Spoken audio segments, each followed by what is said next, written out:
This courtroom session starts off intense, and it only gets more unpredictable from here. Within seconds, the judge is already correcting behavior in the courtroom, reminding everyone that respect and procedure come first. But that's just the beginning. What looks like a simple case quickly turns into a mix of confusion, second chances, and strict warnings. From dismissed charges to repeated testing violations, and even emotional explanations involving mental health. This hearing is packed with real-life consequences. The big question is, who's truly taking responsibility, and who's just running out of chances? Stay with us, because every moment in this courtroom could change someone's future. Ma'am, sir, it isn't even your case. So have a seat. Have a seat. Have a seat. I've given my admonition. That's the way that it will roll. Mr. Reiser, you have something on this case? Yes, Your Honor. The public defender did provide me with proof of now there is an insurance policy for 6 months. Given that pre-arraignment, I would move to dismiss the charge. And you're not on the case. Ms. Jackson, do you have any objection? Right here, the judge establishes authority immediately. Notice how the interruption from someone not even involved in the case is shut down firmly. This is important. Courtrooms operate on strict order, and any disruption can actually impact how a judge perceives everyone present. Then, achanak, we see a complete shift. A charge gets dismissed. Why? Because proof of insurance was provided. Legally, this means the original violation no longer holds weight. This highlights a key point. Documentation can make or break a case. Without it, you're guilty. With it, you walk free. What do you think? Was this a fair dismissal or just luck on timing? Anna Johnson. Your Honor, this one also has a bond violation. Oh, yes, it does. Addressed first. So there is a few late tests, quite a few. I did speak to Ms. Johnson. She was under the impression that the test was supposed to be from 9 a.m. till 12 p.m. And that kind of does reflect on these missed tests, as almost all of them are late tests, as most of them are submitted between the 9 to 12, it looks like. Well, except for, no, I see what you're saying, but. Okay. On March 12th, I do see one was submitted at 9:34. She gets off of work at 1 p.m. No, Yeah. Hold on. I just want to make sure we're clear.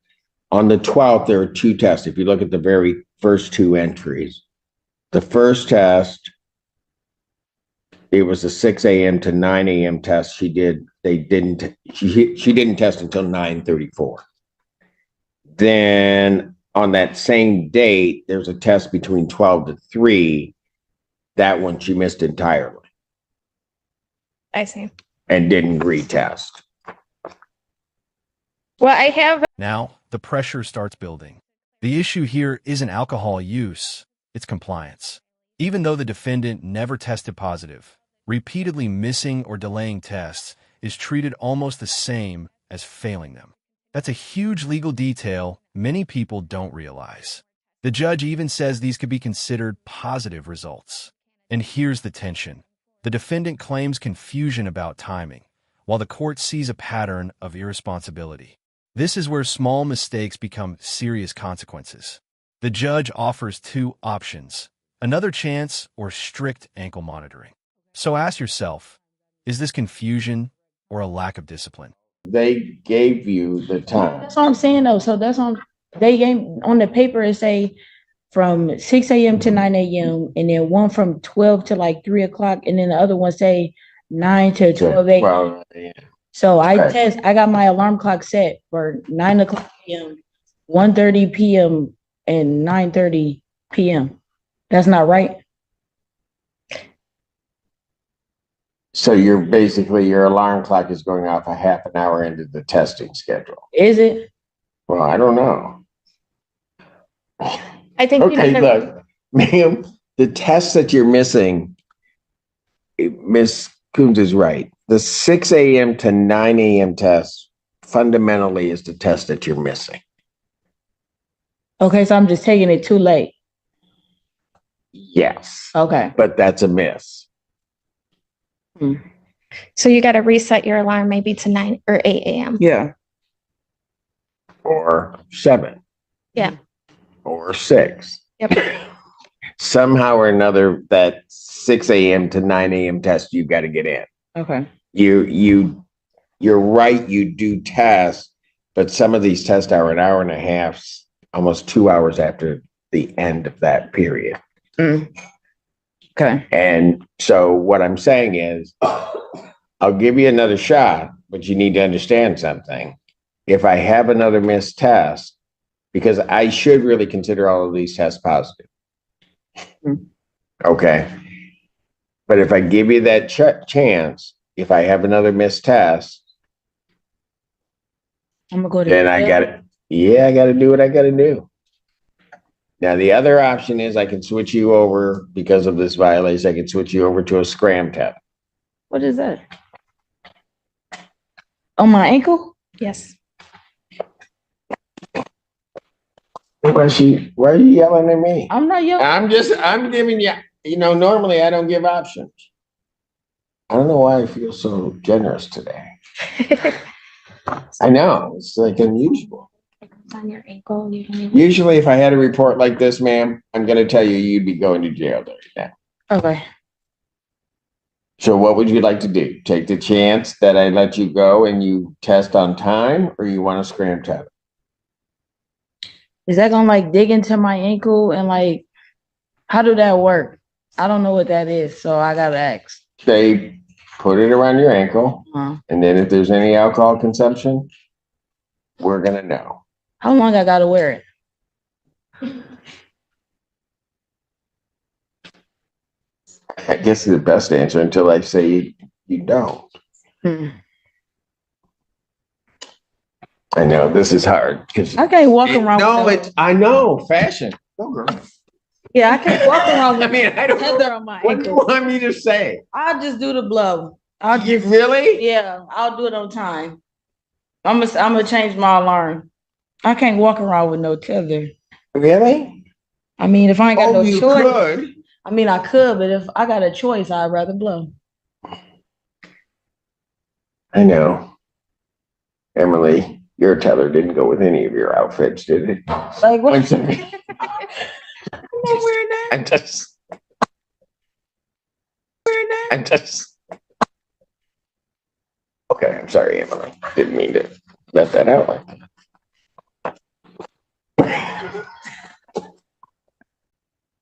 Defendant to have no further missed tests. When did you want this adjourned out to? Can we have a month? And I'll adjourn this. You gonna make it a month? What? Why are you looking at me like that? I'm gonna make it. I'm just at. Okay. I'm gonna make it. No, I'm gonna put it in the file. She said she gonna make it. Then when you don't, if she doesn't make it, don't be begging me to do anything different. I gave the warning.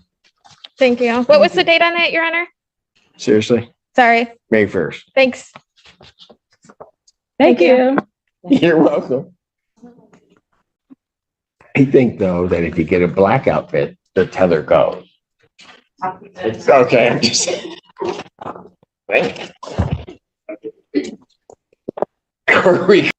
Judge, so thank you for informing us about the bond violations, but we have. You're welcome. She admits that she missed them. That she has been seeing a mental health specialist to get on medicine to help with her panic attacks. She's been on it for about a month. She complained last week that they were making her tired. And the reason she got on them is because she wasn't sleeping well and was having panic attacks. So that's why we believe she was missing the test, because she couldn't get herself up and stuff. So just like the last person, sure, I mean that she won't. No counsel has learned. Yes. Well, usually I'm on Zoom in front of you, Judge. So I know. We were actually mentioning that because I've never seen. I don't think you've been in person. no. No.